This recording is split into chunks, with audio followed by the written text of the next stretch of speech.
Salam. Kali ini kita akan belajar algoritma FPGrowth. Untuk dataset kita akan pakai yang sederhana dulu. Untuk yang di PowerPoint akan kita lakukan di sesi video kedua. Baik, untuk pertama penyiapan dataset kita mempunyai transaksi ID 9 buah. Kemudian itemnya ada yang 125, 24, 23, 124, 13, 23, 13, 1235 dan 123. Untuk tahapan kedua adalah pencarian frequent item set. Di sini ada kita sebut sebagai L1. Di sini item setnya item set 1 ada 6, kita hitung 1 2 3 4 5 6. Oke. Kemudian item set 2 itu ada 7, kita lihat 1 2 3 4 5 6 7 seperti itu. Nah, sampai kita ke item set 5. Kemudian kita tahapan ketiga adalah urutkan berdasarkan priority. Di sini kita ada item set 2. Kenapa 2? Karena dia yang paling besar. Ada 7 ya. Berarti kita 7, kemudian 1, 3, 4, 5. Bila ada tanya, Pak, ini yang 1 sama 3 duluan mana? Sebenarnya tidak masalah, tapi kalau kita urutkan saja dari item set yang 1. Misalkan, Pak, kalau ini ternyata tulisannya Ciki, ini Taro, itu gimana? Ya, sesuai kedatangannya aja, tidak apa-apa. Misalkan ini 1, ini 3, kemudian ini 4 sama 5, berarti ini 4 dan 5.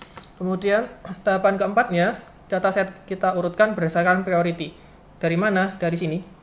Kita lihat di sini ada 1, 2, 5. Karena di sini kita lihat yang pertama adalah 2, kemudian 1, 3, 4, 5, maka di sini dirubah menjadi dari 1, 2, 5 menjadi 2, 1, 5. Kemudian 2, 4, 2, 3, 2, 1, 4, 1, 3, 2, 3, 1, 3, 2, 1, 3, 5, dan 2, 1, 3. Seperti ini. Jadi ini yang penyiapan datasetnya. Ini yang setelah diurutkan berdasarkan priority. Baik, kalau bingung silahkan di pause atau diulangi dari awal. Kemudian setelah dapat ini, yang kita lakukan apa? Kita membuat graph.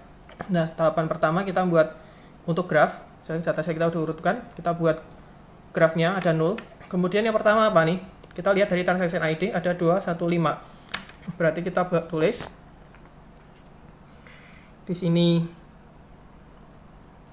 adalah 2, kemudian di sini 1, kemudian di sini adalah 5.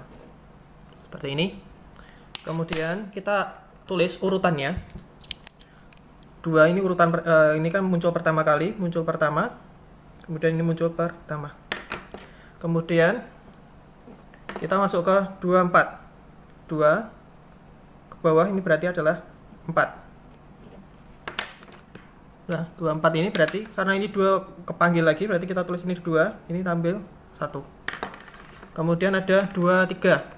Nah, karena ini 214 sama 24, 215 dan ini 24, maka kita tidak ada 23 ya. Maka kita tulis di sini adalah 23. Ini.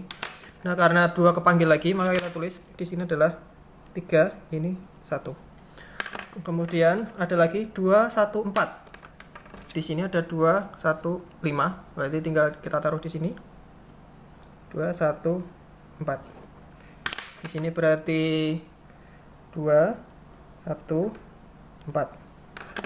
Ini ya. Kemudian 13. Apakah kita punya 1? Tidak ada karena kita nggak ada 1, berarti kita taruh di sini 1. Kemudian di sini adalah 3. Berarti kita tulis ini 1, ini 1. Kemudian setelah 13 kita tulis 23. Di sini kita lihat 23, ada jalurnya. Apakah kita tulis lagi? Kita tulis lagi. Berarti 23 di sini 1 2 3 4 5 2 3 ini masuk ke 2. Seperti itu. Kemudian masuk lagi 1 3, berarti ini 1 di sini 1, ini 3. Kemudian 2 1 3 5. Kita lihat 2135 21 tidak ada ya. Berarti kita lihat 21. Sini kita taruh ke sini 3 5. Jadi ini tulisannya adalah 2135. Berarti ini ya. Kemudian yang terakhir adalah di sini 2, 1, 3. Kita cek. 2, 1, 3. Nah, karena kita ada 2, 1, 3, maka tulisan lagi 2, 1, 3. Loh Pak, ini kan bawahnya 5. Kenapa nggak buat sendiri? Enggak, karena kita ikutin polanya saja. Berarti kalau 2, 1, 3 berarti masuk. Oke, kalau kita hitung berarti 2 itu ada 7. Di sini kita lihat 2 berarti ada 7. Angka 1 berarti ada 6. 1 berapa? Di sini 1, 2, 3, 4, 5, 6. Seperti itu ya. Harus disamakan. Kemudian 3 ini ada 6. Berarti ini ada 3. 1, 2, 3, 4, 5, 6. Seperti itu. Nah, untuk grafnya kita sudah buat seperti ini. Setelah kita mendapatkan grafnya, maka tahapan kelima adalah pembangkitan conditional pattern base. Di sini kita lihat kita ada, karena di sini kita ada item setnya adalah berapa? 2, 1, 3, 4, 5. Berarti kan ada 5 item ya. Berarti saya buat 5 kotak dulu. 5 baris. Kemudian di sini conditional pattern base. Pertama, yang kita cari pertama dulu. Harusnya yang kita cari yang paling bawah ya. Nah, kalau di sini kemarin saya nangin yang ambil yang paling bawah, tapi daripada kita kesulitan nyari yang paling bawah, kita lihat yang di item supportnya dulu. Support count-nya yang paling kecil. Support count-nya yang paling kecil berapa?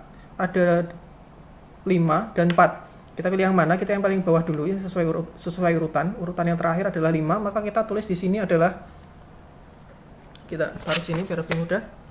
Di sini. Misalkan di sini adalah item 5. Seperti ini ya.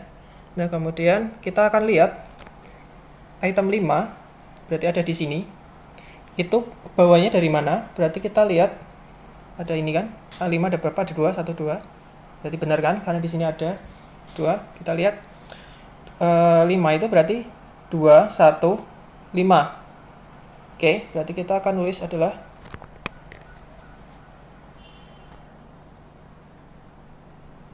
2, 1. Kemudian di sini ada berapa? Di sini terakhirnya ada 1, berarti ini adalah 1. Kemudian kita tulis seperti ini.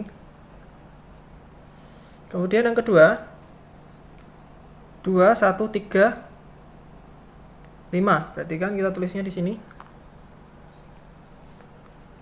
Ini koma. Di sini berarti 2, 1, 3. Ini berarti ada 1. Berarti ini ya. Nah, kemudian kita lanjutkan untuk yang item berapa? 4. Ini 4.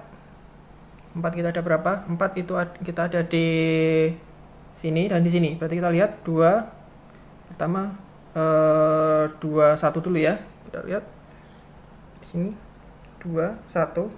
Ini 2, 1 ada berapa? Maaf, 21 ini ada 1 terakhirannya ya. Terakhirannya 1 karena dia terakhir 1, kita tulisnya 1. Kemudian yang di sini cuma ada 2 ya. Berarti kita tulis ini adalah 2. Di sini kita lihat jatuhnya 1 karena dia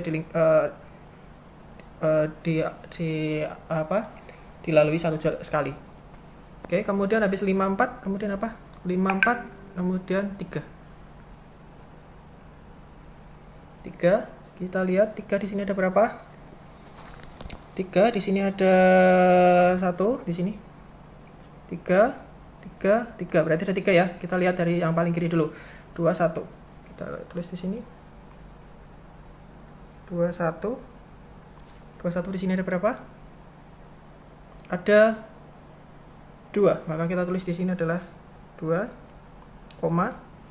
Kemudian di sini 3 lagi mana? 3 lagi.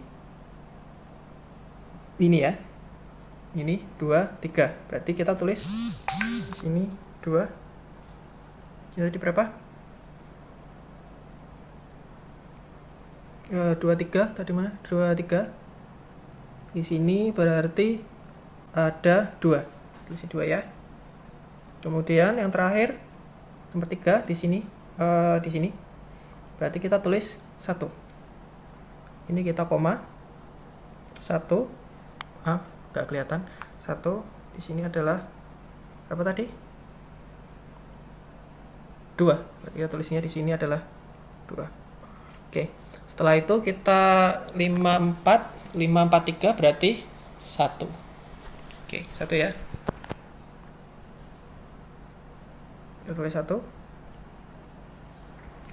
Di sini kita tulis 1. 1 itu ada di mana? 1 itu ada di sini. Kemudian ada di sini. 1 berarti ada di, kita tulis di sini adalah 2. Ada berapa? Ada 4. Kita tulis di sini 4. Kemudian 1 ada di atas. 1 ada di atas, tapi karena 0 berarti kita nggak bisa ngomong bahwa ini adalah parentnya kan? Berarti kita tidak perlu nulis. Berarti ini selesai. Berarti setelah itu nomor berapa? Berarti nomor 2. Kita tulis 2 ya di sini, 2. Kita tulis 2. Kita lihat 2 itu di mana? Ternyata 2 juga ada di atas nih. 2 ada 0 berarti tidak ada. Berarti kita tulis di sini tidak ada. Baik, setelah kita menemukan conditional pattern base, maka tahapan ke-6 adalah pembangkitan kondisional FP3. Maka kita buat kondisional FP3 ada di sini ya. Nah, yang kemarin saya lupa menerangkan bahwa yang namanya asosiasi kita harus meminta supportnya dulu. Minimum supportnya berapa? Misalkan kita di sini kita tulis minimum support. Nah, di sini ya. Minimum support ada 2. Maka kita lihat di sini.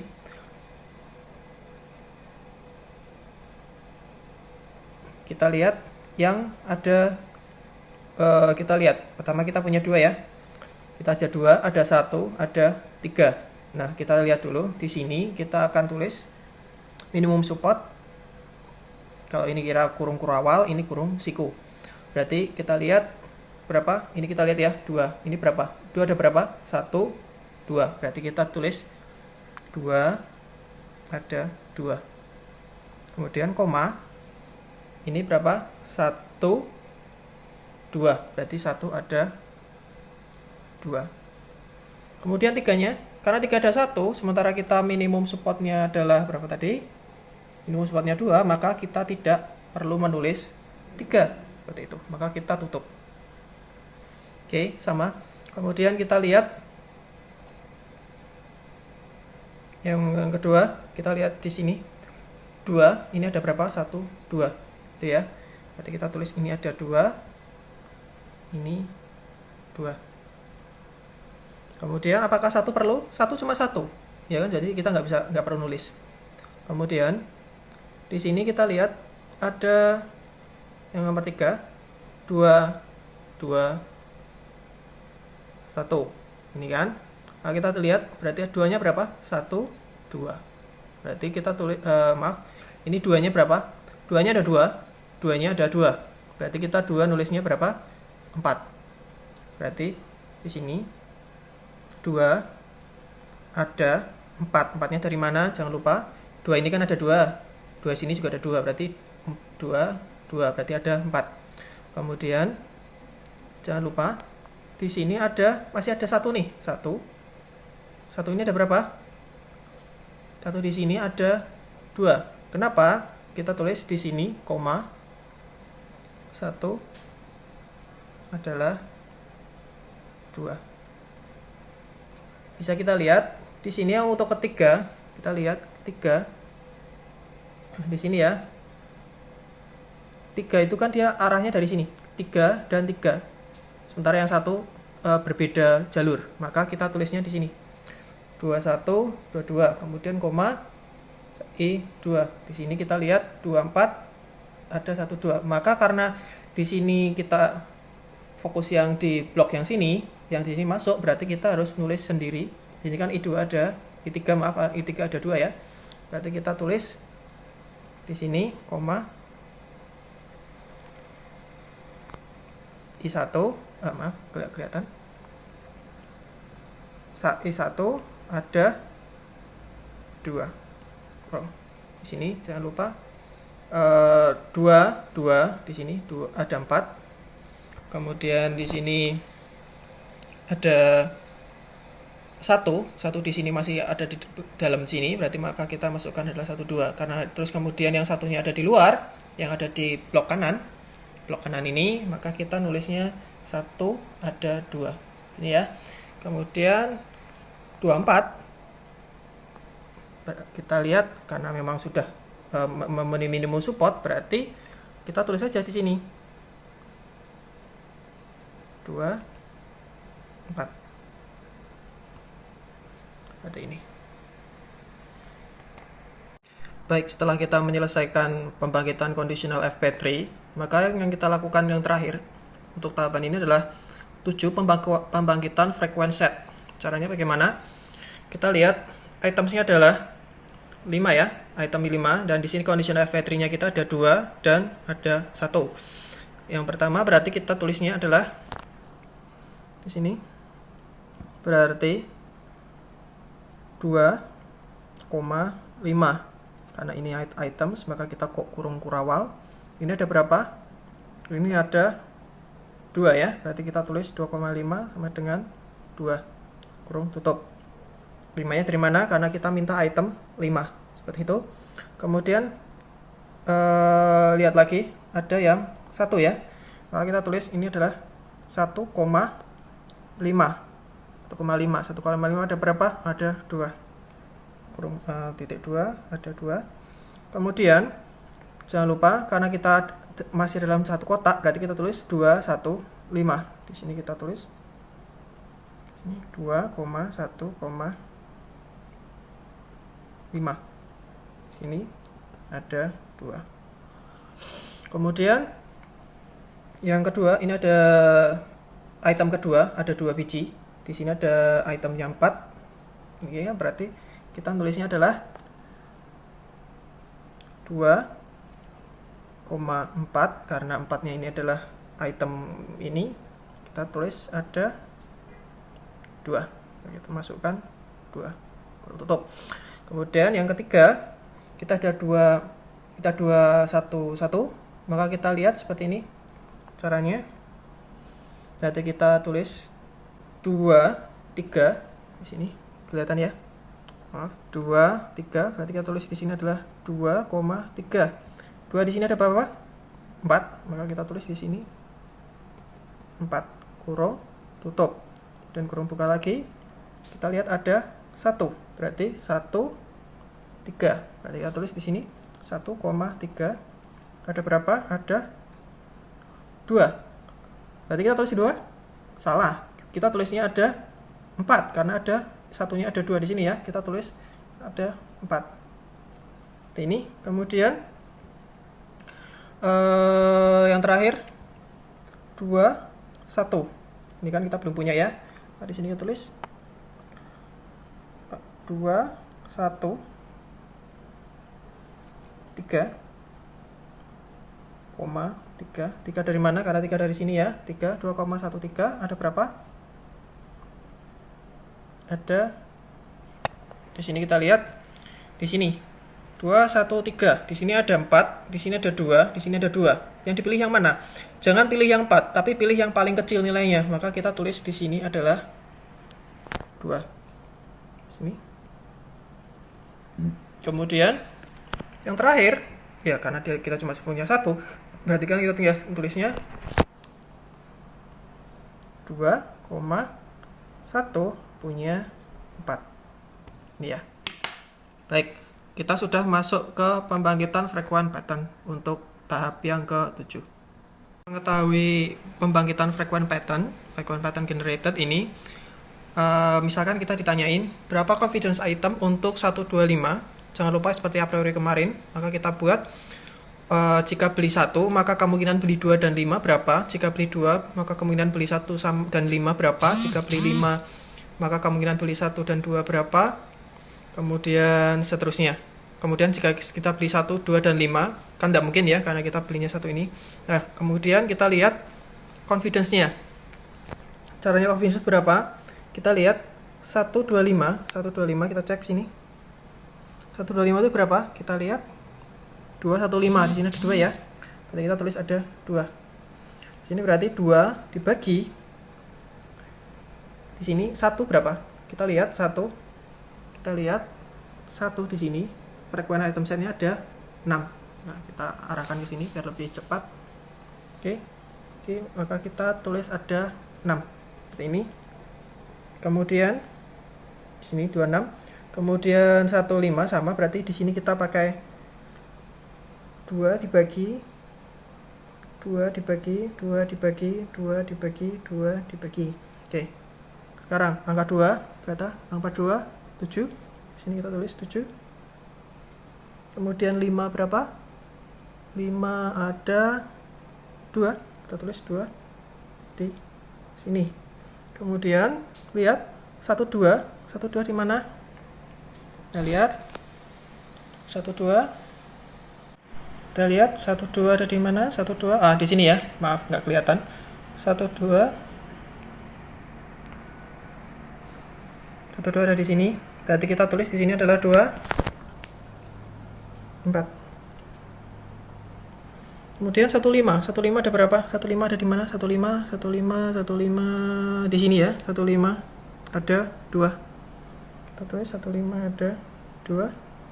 Kemudian 25 ada di mana?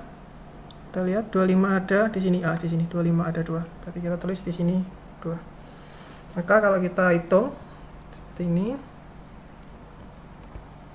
ada 33,3%, di sini seperti ini 30%, ini ada 100, ini ada 50%, ini ada 100%, ini ada 100%, seperti ini.